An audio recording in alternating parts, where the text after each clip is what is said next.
Hi friends, welcome to Raj Kalyan videos.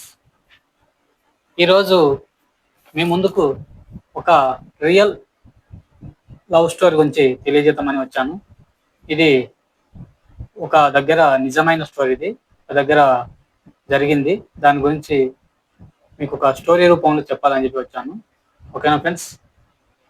మరి story start చేద్దామా?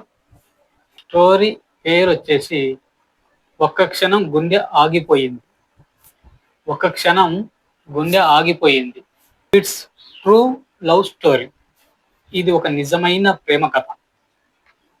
ఒక ప్రేమ జంట కొన్ని రోజులు ఎడబాటు తర్వాత ఒక రోజు వాళ్ళు కలుసుకునే సమయం వచ్చింది. వాళ్ళకు వాళ్ళు పరిచయమే లేని రోజున ఒక చిన్న మెసేజ్తో, అది కూడా రాంగ్ మెసేజ్, కానీ అది రైట్ మెసేజ్గా వెళ్ళిపోయింది. సేమ్ టు యూ అని అక్కడ మొదలైంది వారి ప్రేమకు పునాది. అలా ఒకరిని ఒకరు పరిచయం చేసుకున్నాక ఒకరి గురించి ఒకరు తెలుసుకున్నారు. మనసులు కలుసుకున్నవి, ప్రేమ చిగురించింది. అలా ఆ ప్రేమలో వారు కొన్ని సంవత్సరాలుగా జీవిస్తూనే ఉన్నారు. అలా కొన్ని రోజుల తర్వాత వారి ప్రేమ కొన్ని బంధాల నుంచి, అంటే కొన్ని బంధాలు అడ్డుపడ్డాయి. దాంతో వారు కలుసుకోవడం, మాట్లాడుకోవడం ఆగిపోయింది. దాంతో వారు ఇద్దరు కొంతకాలం దూరంగా ఉండిపోయారు. అలా కొన్ని రోజుల తర్వాత వాళ్ళు మొదటగా వారి ప్రేమకు పరిచయం కలిగిన రోజు వచ్చింది. ఎలాగైనా కలుసుకోవాలని వారు ఇరువురు కొన్ని సందేశాల ద్వారా కలుసుకోవడానికి ప్రయత్నం చేశారు.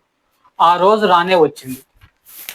ఆ అమ్మాయిని ప్రేమించిన ఆ అబ్బాయి ఆ అమ్మాయి కోసం కొన్ని కిలోమీటర్ల దూరం నుంచి ఆమెను కలవడానికి వెళ్ళాడు.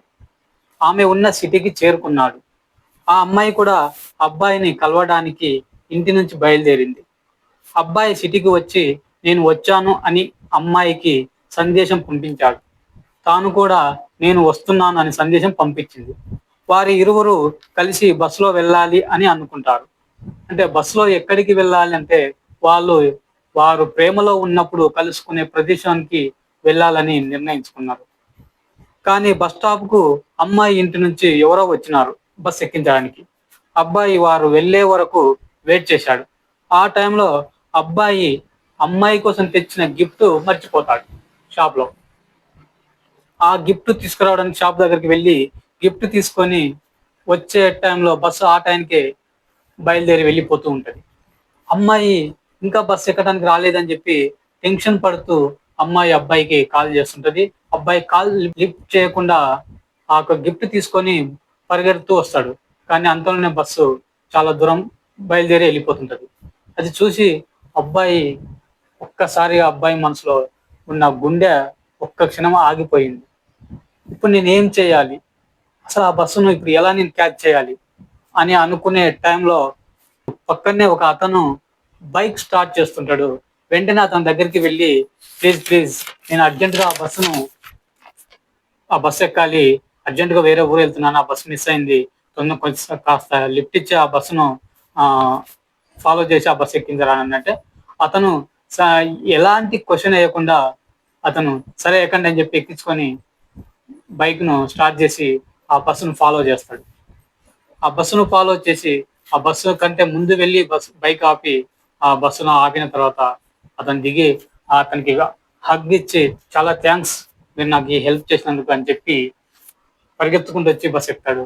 అంతలోపు అమ్మాయి కళ్ళల్లో నీళ్లు తిరిగి ఏడుస్తుంటది, ఇంకా రాలేదు కదా అని. అతడు బస్సు ఎక్కగానే చూసి డోర్లో ఎక్కగానే అమ్మాయి ఆ అబ్బాయిని చూసి చాలా ఎక్సైట్మెంట్ గా ఫీల్ అవుతుంది. సంతోషంతో చిరునవ్వు చిందిస్తుంది. అబ్బాయి కోసం తన పక్కల ఒక సీట్ ఖాళీగా ఉంచుతుంది. అబ్బాయి వెళ్ళి ఆ యొక్క సీట్ లో కూర్చుంటాడు. అలా వారు ఆ బస్సులో కలుసుకోలేని టయాన్ని కలుసుకునేలా చేసిన అతనికి థ్యాంక్స్ చెప్పుకొని మనసులో మళ్ళీ ఇద్దరు ఆ యొక్క సీట్ లో కూర్చొని సినిమాలో వాళ్ళు గడిపిన రోజులను తలుచుకుంటూ ప్రయాణం కొనసాగిస్తారు. అతనికి ఆ అమ్మాయే డబ్బులు పెట్టి టికెట్ తీసుకుంటుంది. అలా కొంత దూరం వెళ్ళగానే బస్సును చెక్ చేసే టీసీలు, టికెట్ చెక్ చేస్తారు కదా, ఆ బస్సును చెక్ చేసే టీసీలు బస్సు ఆపి చెక్ చేస్తారు. అక్కడ వాళ్ళకు కొంత టైం, ఇది ఒక అనుభవంగా జరిగింది వాళ్ళకు. అంటే వాళ్ళు వెళ్తున్న ప్రయాణంలో ఇది ఒక అద్భుతమైన మెమొరబుల్ మూమెంట్. ఓకే ఫ్రెండ్స్, ఇది వారికి మరపురాని సంఘటన. అలా వారు కలుసుకొని ప్రయాణం సాగించారు. ప్రేమతో ఓ ప్రేమికుడు. అయితే కథ ఇక్కడి వరకే తెలిసింది. మిగతా కథ అనేది అది సెకండ్ భాగంలో చూద్దాము. ఓకే ఫ్రెండ్స్, తర్వాయి భాగం నెక్స్ట్ వారం విందాం ఫ్రెండ్స్.